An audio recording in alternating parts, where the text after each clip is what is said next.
Welcome back to the Word on Fire show. I'm Matthew Petrusik, Senior Director of the Word on Fire Institute and host of the Word on Fire show. Thank you for joining us. Is safety culture good for us? The words "stay safe" became a popular way of saying goodbye during the pandemic, understandably so. The pandemic, however, has long come to an end. Yet the category of safety still seems to dominate the culture, and not only in medicine.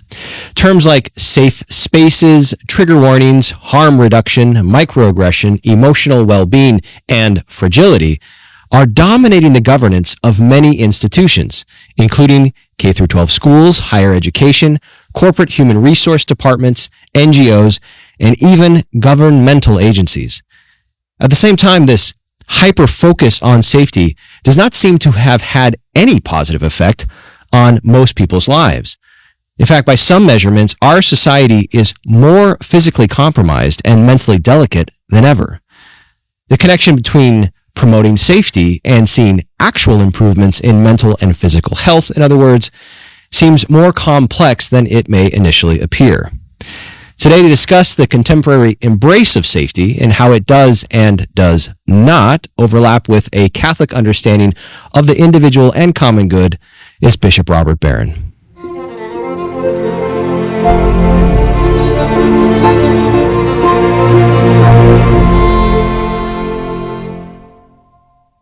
Well, welcome back to the studio, Bishop. Today we're going to be talking about the contemporary embrace of safety culture. I want you to let you know this is a safe space. I'm glad to hear that. Hope you feel affirmed. I'm relieved to hear that. But before we jump into the topic, what have you been up to lately? Oh, a lot of things. It's confirmation season. So for most bishops around the country, I'm running around my diocese confirming kids, which I enjoy very much. In California, we did just for intensely in 2 months, all the confirmations in my region. So I would confirm thousands of kids. Probably fewer kids here, but maybe as many trips around. What I like a lot of things about it. One is getting around my diocese, so I see all kinds of places. And I just find confirmations, uplifting and to try to inspire these kids. So that's been my main preoccupation the last couple of weeks.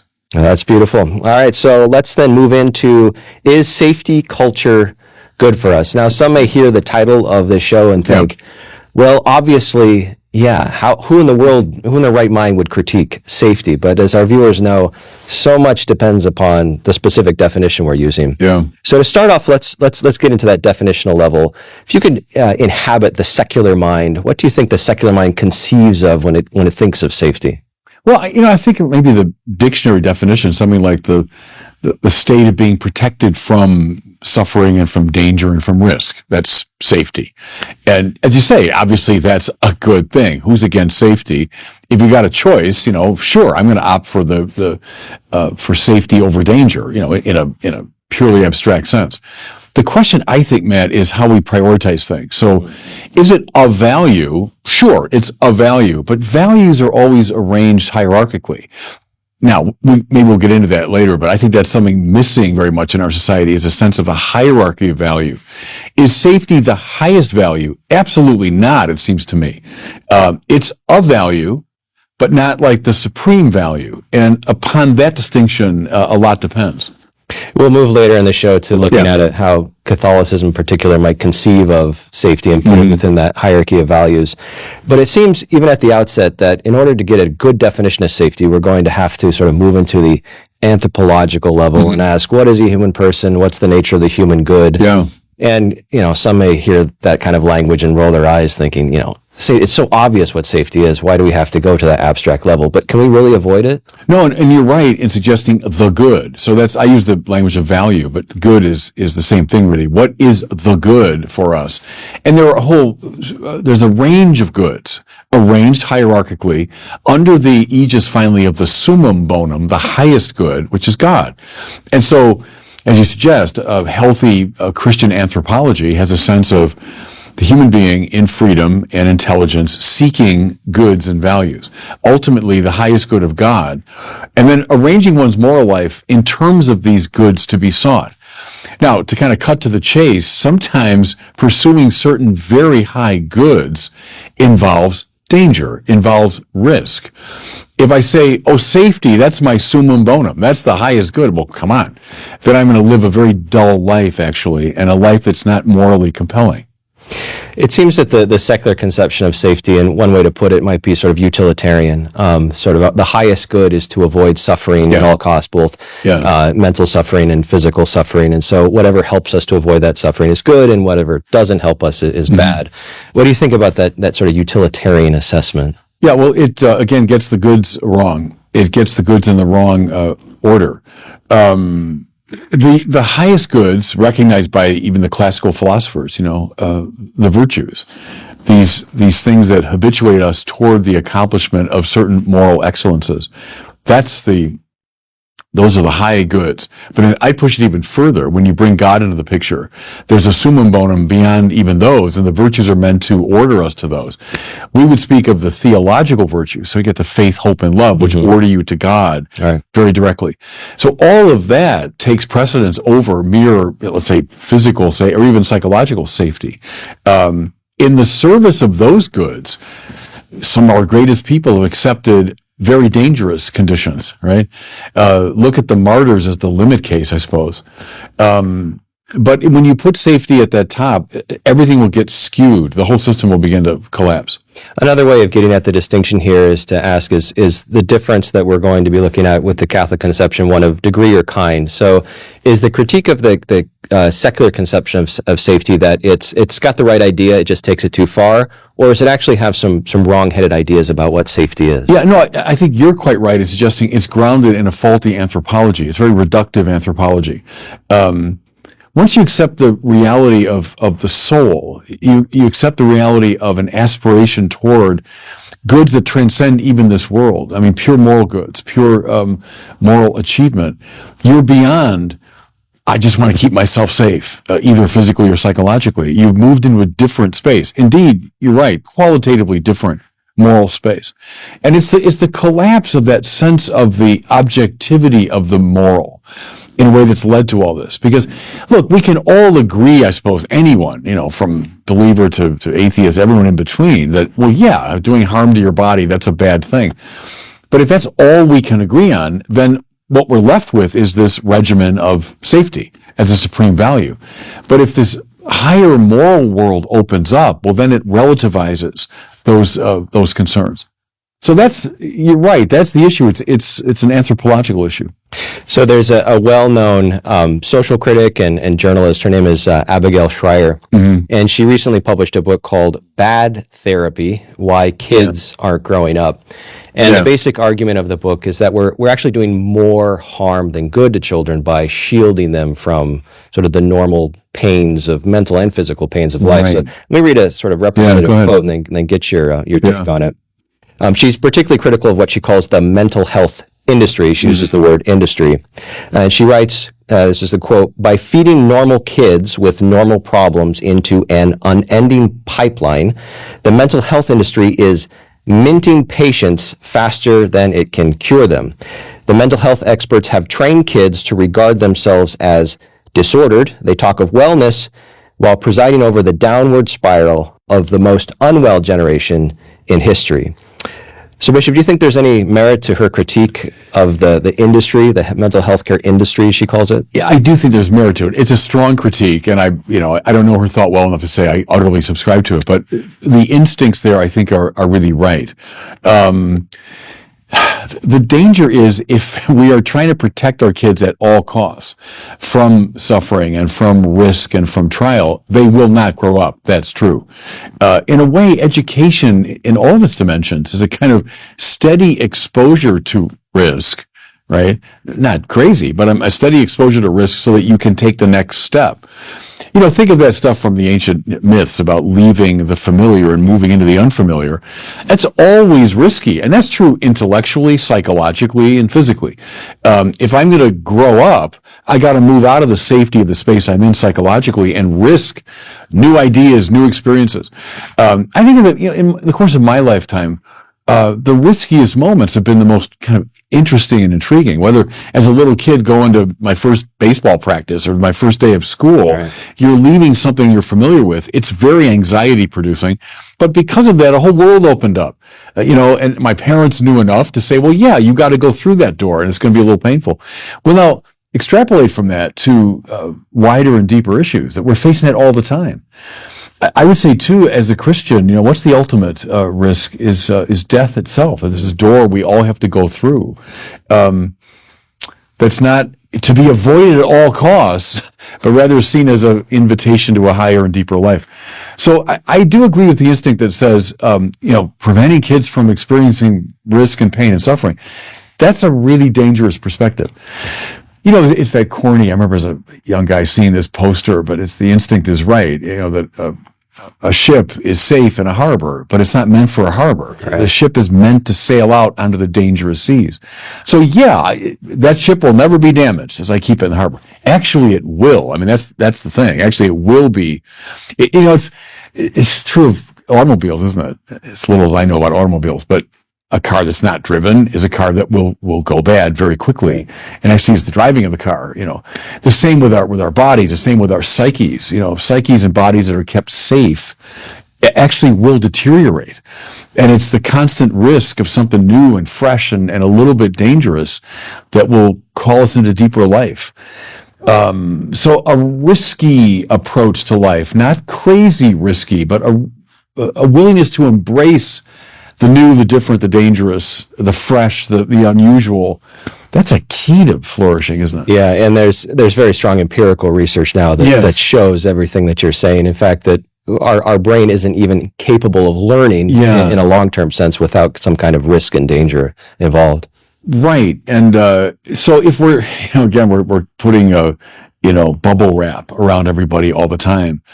It's funny, man. I think it's changed in the course of my lifetime. When I was a little kid, my dear mother, she put a t-shirt and shorts on us and gym shoes, and off we went. I mean, we didn't want. And I vaguely remember maybe coming home for lunch and then dinner. But believe me, my parents, that generation, they were not helicopter parents at all. Right. They kind of let us. And of course, you fall off your bike, and of course, you get in fights, and of course, you face these things you hadn't thought about before, and that's how you grow up, So I do worry about that if we're coddling kids too much. It's so different now. Yeah. So Schreier also strongly critiques what she says, using emotion as a guide to both to how to raise your children and then teaching your children how they should act. Yeah. So here's another key quote. Yeah. She says, very often kids should be skeptical that their feelings reflect an accurate picture of the world and even ignore their feelings entirely. Mm-hmm. And she says a healthy emotional life involves a certain amount of daily repression. Now, the secular mind hears the word repress your emotions, and that itself sounds dangerous. But is she onto something here? Yeah, it's a complicated thing you're raising there. But think of like classical virtue, like courage. Courage is the virtue that holds off fear so that you can accomplish justice. So if you say justice is, roughly speaking, doing the right thing, what's called for, the right thing. Well, sometimes that means you're going to put yourself in some danger, and you're going to feel the very strong emotion of fear, right? Courage is a virtue that says, I'm not denying that fear, but I am setting it aside. I'm moving past it to achieve this high good. If I'm reading my life entirely in terms of my emotions, I won't be able to accomplish those goods. There's a kind of purification or refinement that happens as we distantiate ourselves from our immediate emotions. Then we're living at the level of a child, right? That you're just governed by your immediate emotional reaction. There has to be a certain distanciation from that. So I would worry about that. But you're touching on a deeper point, which to me is very interesting, is the valorization of emotion and feeling. Mm-hmm. And this implication, any sort of setting aside, whether it's, is repression or suppression or whatever, any setting aside of emotion is dangerous, so you don't do it. Well, the great tradition has said just the contrary. It doesn't despise the emotions. Look at Aquinas on the passions. I mean, Aquinas talked a lot about the passions. It doesn't despise them. So you might say there's a legitimate Freudian, insight is, well, no, you don't suppress and despise your passions, but you order them according to reason. And that's as old as Plato, right? That's the charioteer of reason that's governing these wild kind of horses of the different passions. But if the charioteer is kicked out, the passions run amok. If the charioteer is in place, right, reason, well, then there's a lot of energy. And see, there, let your passions indeed contribute to your accomplishment of the good. Here I think of like Dietrich von Hildebrand, who I think quite legitimately said, maybe our tradition got too rationalistic and we kind of despised what he called the heart, right, the seat of emotions. But I think he would have certainly said, under the guidance and governance of reason. But then your passions can give you all kinds of energy. But if we're governed by them, the horse has gotten into the chariot. Right. And from a Catholic perspective, can we say that the emotions are, they're not necessarily fixed, that there's the possibility, they're corrigible. There's the possibility of not only guiding them, but maybe even creating new emotions to put them more in line with what's good. Yeah, and that's, I think, the Platonic image as well. And they should serve the good. See, that's always the principle. They're not the criterion. They should serve the good.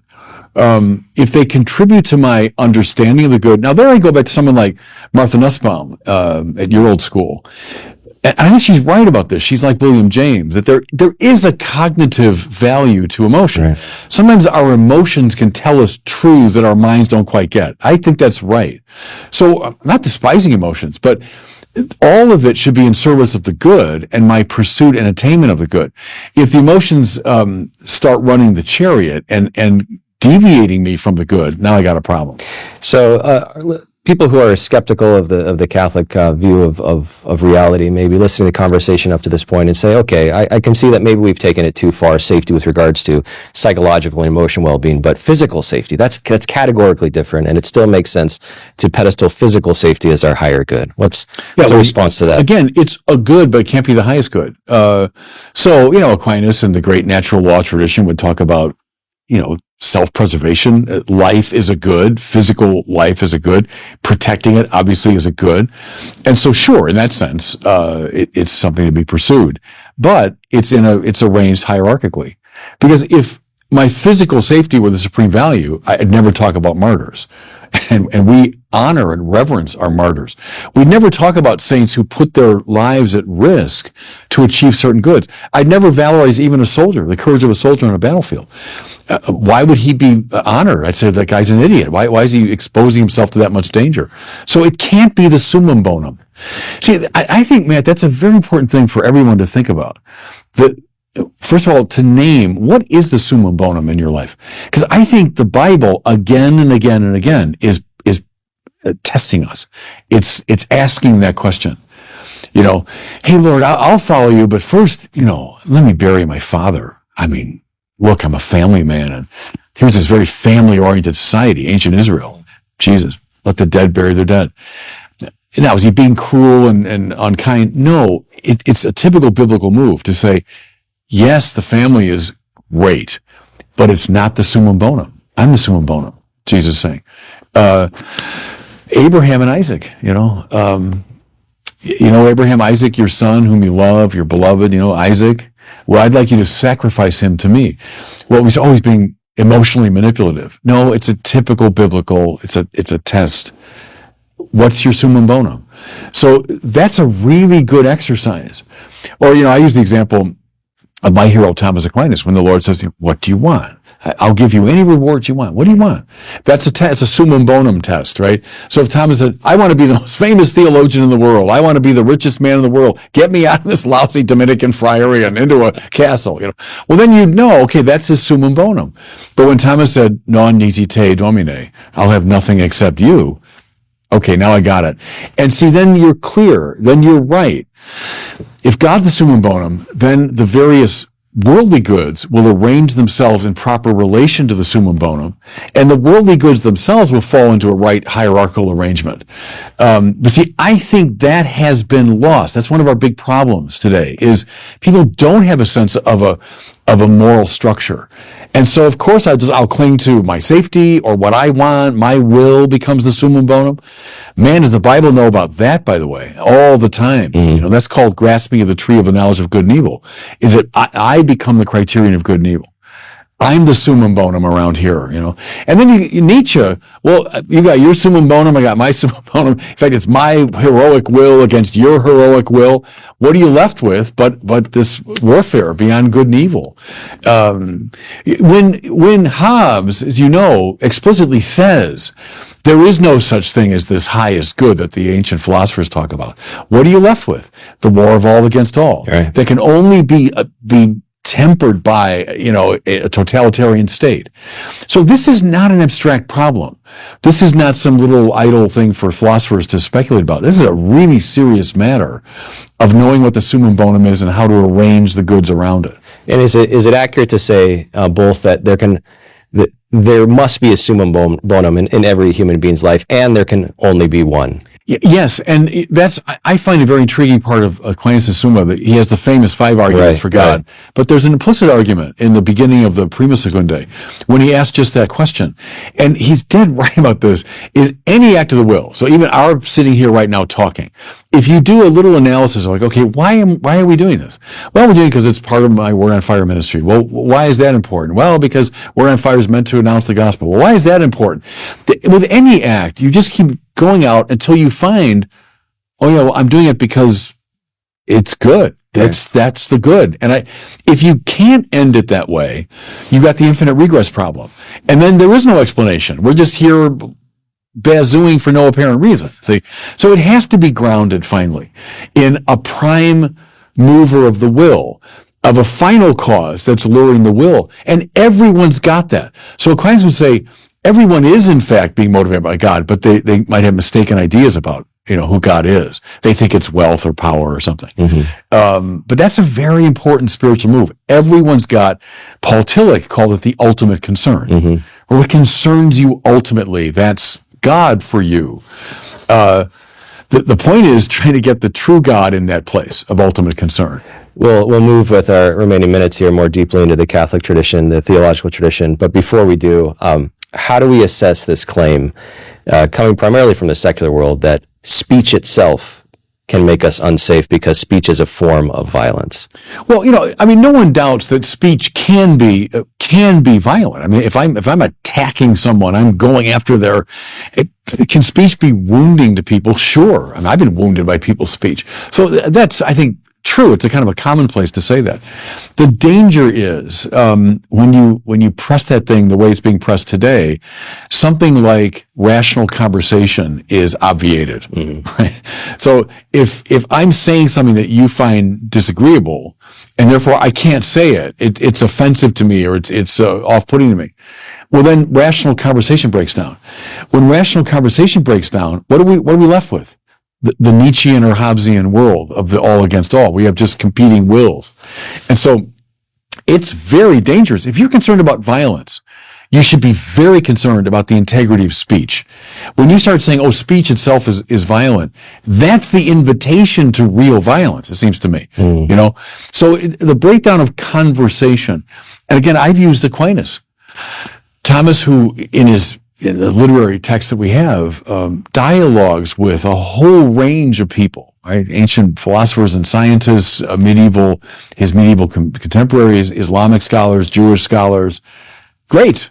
He's having a conversation with them, disciplined, not like, hey, we all agree deep down. No, he's sharp disagreement, but he's willing to talk. And that's very important for our civilization. Is it justified to make a distinction, recognizing that speech certainly can be violent and its intention can be violent? Is it still justified to make a distinction between speech and physical violence in this sense, that when we hear speech, it's always going to go through some psychological filter, and that filter may determine how we perceive the violence of the speech, whereas with bodily violence, there's no psychological filter, and sort of it's clear whether it's violent or not, objectively so. Right, and I do think it is dangerous to go down this path that many are going down today, to see speech as because it just precludes what we need to have a real civilized society. So that concerns me a lot. Let's turn directly to some very biblical themes here. So two of the spiritual works of mercy, which all Catholics are called to practice. maybe could potentially be interpreted as trying to care for the psychological or emotional well-being of ourselves and our neighbors. And that's counseling the doubtful and comforting the afflicted. Yeah, sure. How do we shield that from a kind of Schreier critique that says, no, that's coddling, that's bad, we don't want to do that? Well, yeah, I suppose at the extreme it becomes that. But no, in itself, look, we're on to care for each other. And that's what those works of mercy are about. And if you can relieve someone's suffering, yeah, do it by all means. But when we press these things the way they're being pressed, they become irrational and counterproductive, morally speaking. But no, I have no quarrel with that. Of course, if someone's suffering, they're in pain, do what you can to alleviate it. But don't eliminate the pain that will allow them actually to grow. That's not what's being addressed by those, works of mercy.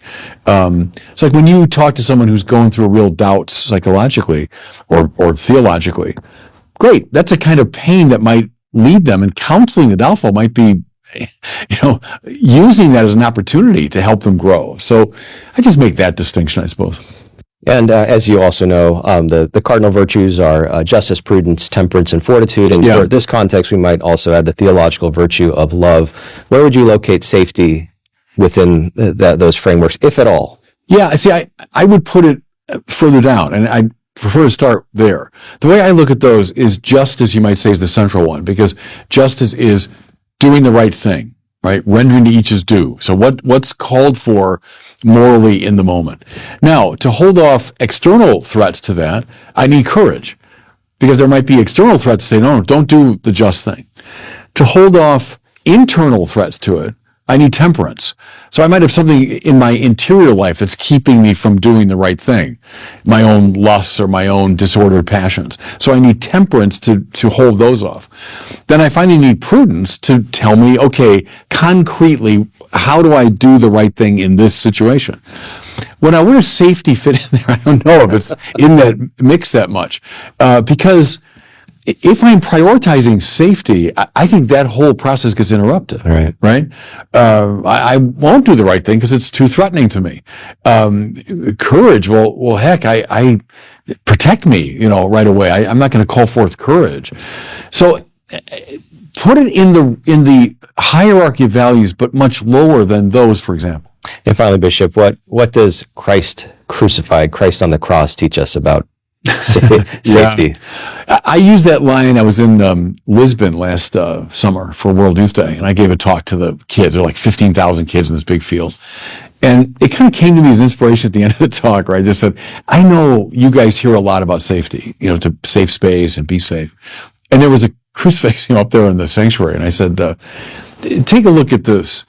This religion is not one that's putting a huge premium on safety. Right. When we're putting before your eyes a man nailed to a cross dying, to do the right thing, if I can put it in that kind of simple virtue language, that's not a religion that's saying the summum bonum is safety. What it's saying is the summum bonum is a love that risks itself even to the point of death. Okay, that's the summum bonum. Now, does that mean every single moment of your life you must be doing that? No, that's the summum bonum. That's who God is. And if I want to live my life according to the highest good, I got to be ordered to that. So safety, okay, but it's not the highest good that runs the whole operation. Well, Bishop, it's now time for our listener question. Today we have Daniel from Florida asking about the conditions for absolution in the sacrament of confession. Okay. Hi, Bishop. My name is Daniel from Florida. And my question is, can a priest ever deny someone absolution during confession? Thank you so much for your time. Yeah, okay. The short answer is yes. The priest is in the confessional, as a bearer of Christ's mercy and all that. He's also there as judge. So you're judging a couple of things. What are the sins being confessed here? Are they mortal sins or are they venial sins? Secondly, is the person demonstrating sufficient contrition for those sins? And then thirdly, a firm purpose of amendment. So, when you pray the act of contrition, that's not just decorative. That's essential to the sacramental moment, because the priest has to determine, okay, this person really knows it has been crushed by this. That's what contritio means in Latin. You've been crushed by the weight of this sin. You know it's serious. And then you're saying, I resolve to avoid this sin in the future. If those two things aren't there, the priest can judge, well, you're not ready to receive absolution. So it can happen. I would suggest it's very rare, and that the assumption is always in favor of expressing Christ's mercy. But yeah, you can, in certain circumstances, refuse absolution.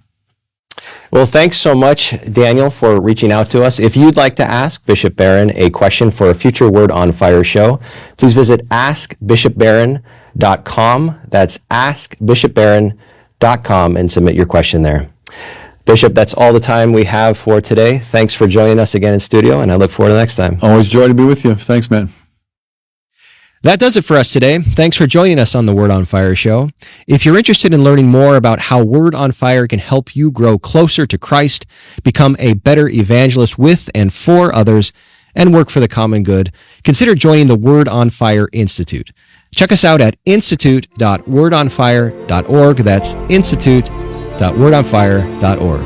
We'll see you next time.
We'll be right